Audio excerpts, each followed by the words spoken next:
You pause before reacting, not long, just enough. Enough that people notice, enough that the room feels slightly delayed. You hear the comment, you feel the shift, your face stays neutral, your voice stays level. Others react fast, they spill, they flinch, they defend themselves in real time. You don't. You collect yourself first, not because you are calm, but because you are controlled. You scan the moment quietly. Who is watching? What this means? What showing emotion would cost? Your silence is often mistaken for strength, or distance, or mystery. People say you are composed. They say you are hard to read. Some admire it. Some feel uneasy around it. You rarely interrupt. You rarely raise your voice. You rarely let your first feeling be seen. Even when something hurts, you adjust your posture. Even when you are angry, your words arrive polished. Even when you are overwhelmed, your face gives nothing away. You have learned how to hold things inside without leaking. In conversations, you wait. You let others reveal themselves first. You choose responses that cannot be used against you later. You don't overshare. You don't overreact. You don't explain yourself unless necessary. When conflict appears, you slow down instead of speeding up. When emotions rise, you compress them. When pressure builds, you contain it. This makes people project onto you. They assume confidence. They assume emotional maturity. They assume nothing gets to you. But control is not the absence of feeling. It is the management of it. You were not always like this. At some point, reacting freely became unsafe. So you learned to pause. And now, it happens automatically. You don't ask, should I react? Your body already knows not to. The question is not whether this makes you powerful. The question is quieter. What has this constant pause replaced inside you? If this feels uncomfortably familiar, stay with this video. Because recognizing the pattern is only the surface.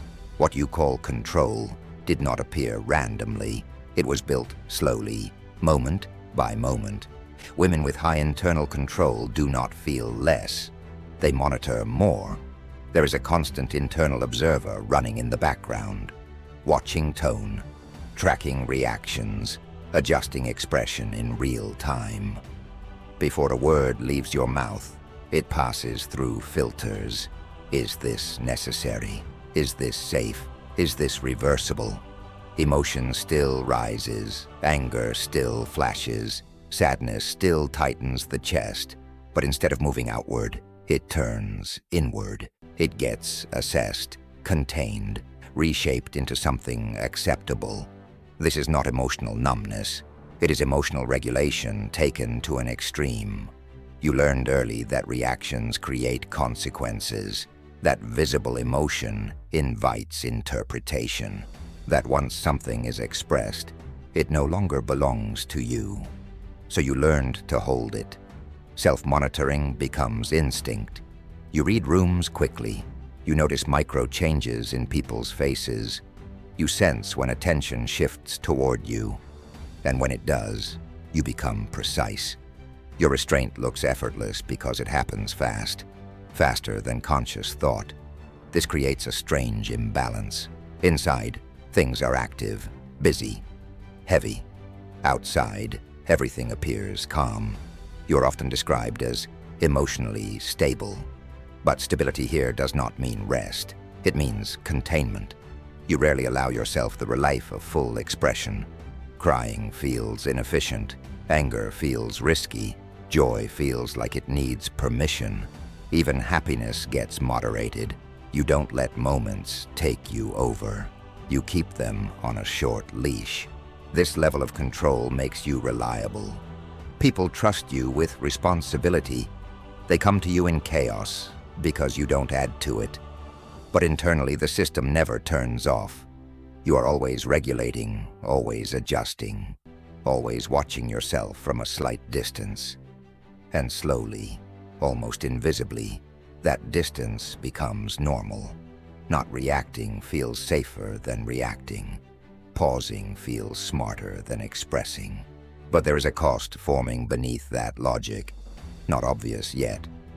Not dramatic. Just quiet pressure. Over time, constant control stops feeling like a choice. It becomes a posture you hold even when no one is watching.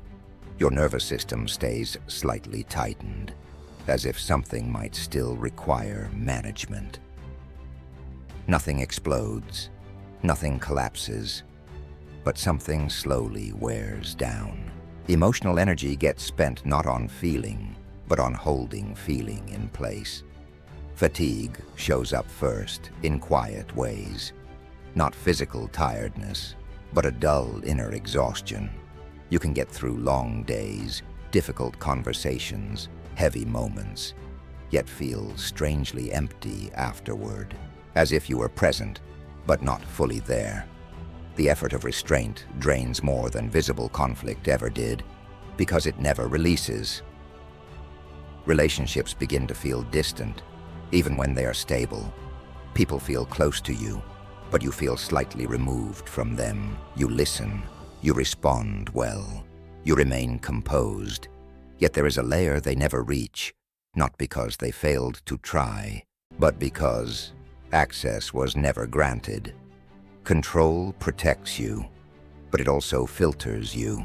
Over time, you may struggle to recognize your own emotional edges, not what you should feel, not what makes sense, but what actually lives inside your body before it is organized. Raw emotion starts to feel unfamiliar. When it surfaces, it feels intrusive, almost inappropriate, as if it arrived without permission. This is where identity begins to blur. You know how you behave. You know how you are perceived. But who you are beneath the regulation becomes harder to locate. You are consistent, dependable, composed, yet unsure what remains when nothing needs managing. Control becomes the personality, not just the strategy. Moments that could have been fully felt pass cleanly through you. Pain is reduced. Joy is muted. Anger is redirected. Everything stays within acceptable limits. The system works, but it works by narrowing the range of experience. High internal control does not break you. It preserves you, quietly, efficiently, at a distance.